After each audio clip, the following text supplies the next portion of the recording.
have a long tradition in mainstream horror of punishing promiscuity and queerness and all kinds of good wonderful things, and saying Yes, agreed.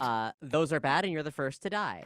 Um, and also people of color, et cetera, et cetera. So, in direct counterpoint to like Lovecraft's vibe, our characters are, typically not, with some notable exceptions, typically not affluent. They're like normal people. They might not be white. Um, and there's often a lot of queerness in there. So we have people who come from a background where, when faced with these things, like let's say you get this, like a Protestant person who's um, you know, from the 1920s and is for prohibition and is keeping things very, very clean and safe. If you see some kind of undulating mass of tentacles, like when you open a door and you don't expect it to be there, and it has several eyes and all of them like are these like bright like kitten blue, and they look at you with a deep well of sadness that reminds you of something really primal in your soul, but you can't come to grips with the fact that it doesn't actually have a face, like that kind of thing is, that's going to destroy the sanity of someone who thinks that they understand reality. But for someone who is already outside of the patriarchal norm that we're trapped inside of, someone who's had their queer awakening, who is outside of this weird,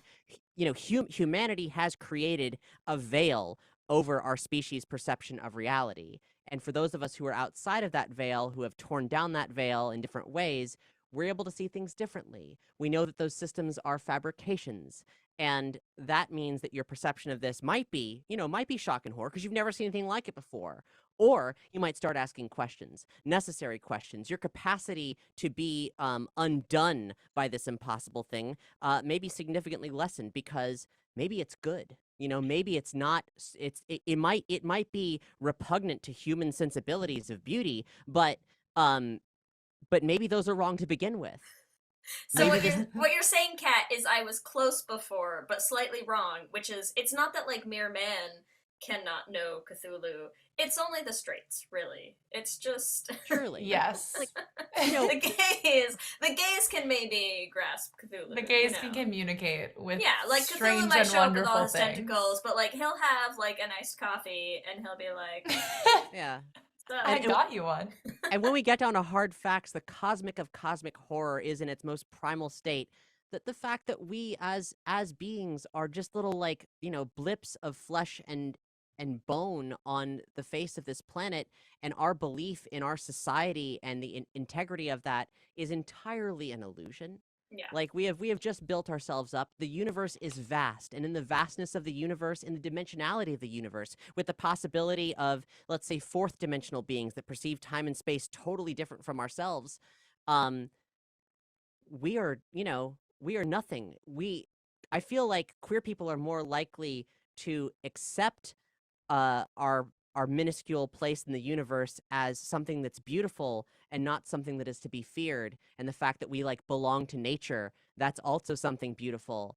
And whereas like belonging to nature, or even the concept that a human is an animal, is something that makes the straights freak the fuck out. And I'm sorry for using that. Like, I mean, No, it's okay, there are it's a great okay. many allies in the world, and I love you very much, and I'm like whatever. But like that, like generally speaking, like the let's say the normies out there who want to play the human systems, they don't get it. Listen, we'll disclaimer, like, we'd like to apologize to all the straights in our audience. We're talking to you, Ryan. But but no. But do you know what else is something that you're getting at that I also think is so funny, because it always just cracks me up, right? So it's like, okay, we're talking about Lovecraft, and like, I mean, yes, like Lovecraft, still a byproduct of the times and a byproduct of the society that he was in. But that's why I think it's so funny, because like, yes, there is the component of it where it's like, we as queer people who are already othered and who are already like willing to see past some of the illusion of the world around us and stuff like that, like, sure, our minds are more open, like we're less afraid of tentacles. But the, but the Yes. other piece of it that I always think is so funny is I'm like, when you have the kind of brain that can come up with this entire concept of like, what if there are these ancient slumbering gods that we mere mortals cannot even begin to comprehend, whose lives and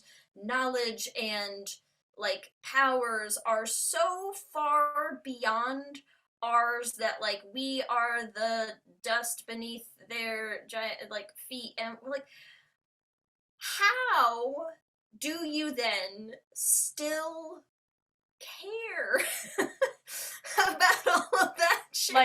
Like, how are you still homophobic when it's like, come Yes! on, Like, here's we the thing don't is, matter. So like, why are you so 'cause it's intense about? honestly, Yeah. it's where I thought you were going at first, Kat, is you were like, when you're like a conservative Protestant who opens a door onto like, you know, this betentacled horror creature from the nightmares that you can't even fathom.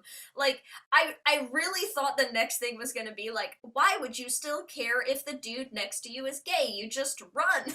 Like, you just grab that I mean, that's guy also and be a like, very reasonable save point. me, daddy, Yeah. and run together. Like, you don't.